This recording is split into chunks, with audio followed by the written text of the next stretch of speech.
আসসালামু আলাইকুম, welcome to my channel happy cooking. অনেক দিন পর শ্বশুর বাড়িতে এসেছি।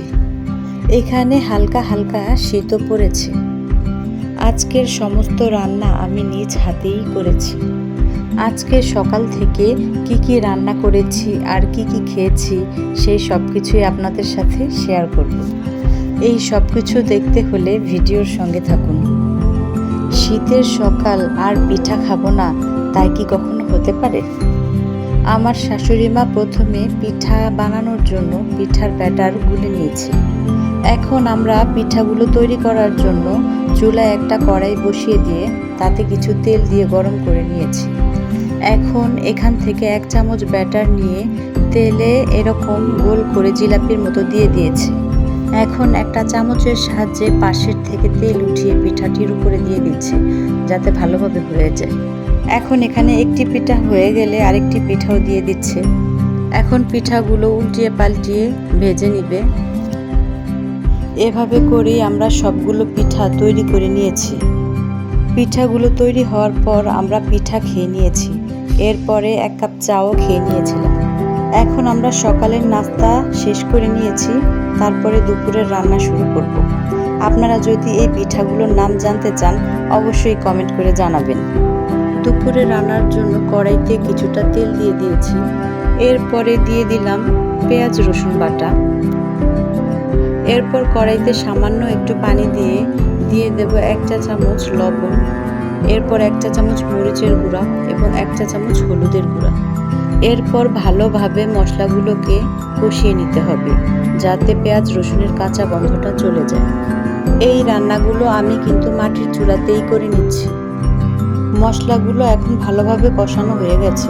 এখন দিয়ে দেব আগে থেকেই কেটে জাল দিয়ে রাখা চিংড়ি মাছ।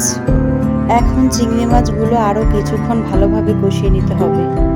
চিংড়ি মাছগুলো ভালোভাবে কষানো হয়ে গেছে। এখন দিয়ে দেব আগে থেকে কেটে রাখা লাউগুলো। এখন লাউগুলো ভালোভাবে নেড়ে চেড়ে মশলার সাথে মিশিয়ে নিব। এখন একটা ঢাকনা দিয়ে ঢেকে লাউগুলো কিছুক্ষণ কষিয়ে নিতে হবে। লাউগুলো এখন ভালোভাবে কষানো হয়ে গেছে। এখন একটু নেড়ে চেড়ে পরিমাণ মতো পানি দিয়ে লাউগুলো সিদ্ধ করে নেব কিছুক্ষণ। গ্রামের এই মাটির চুলার রান্না কতটা সুস্বাদু হয়, যারা খেয়েছেন তারা অবশ্যই বুঝতে পারবেন। এখন লাউগুলো ভালোভাবে সিদ্ধ হয়ে গেছে। চুলা থেকে নামিয়ে ফেলবো তরকারিটা। এই তো রান্না করে নিয়েছি লাউ দিয়ে চিংড়ি মাছ। রান্নাটা নিশ্চয়ই আপনাদের কাছে খুব ভালো লেগেছে। এখানে আমি অনেকগুলো লাল শাক ভেজে নিয়েছি। আপনারা নিশ্চয়ই লাল শাক চিনে থাকবেন। এখন এখানে আমি 2 ধরনের মাছ নিয়েছি। দুটো হচ্ছে ইলিশ মাছের লেজ আর দুটো হচ্ছে টাকি মাছ। মাছগুলো ভেজে 2 রকম ভর্তা করব।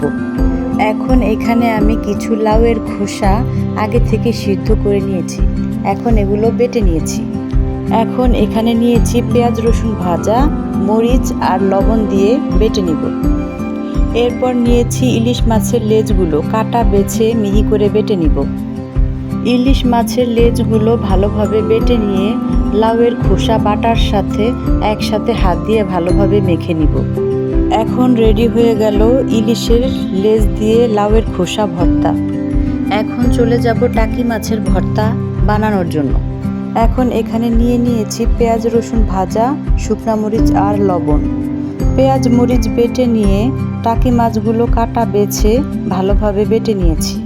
এরপর দিয়ে দেব 1 চা চামচ ভাজা জিরের গুঁড়ো দিয়ে ভালোভাবে মেখে নিয়েছি। এই তো রেডি হয়ে গেল টাকি মাছের ভর্তা। এখন ভর্তাগুলো একটি প্লেটে উঠিয়ে নিয়েছি। আপনারা কে কে পাটায় বাটা ভর্তা পছন্দ করেন অবশ্যই কমেন্ট করে জানাবেন।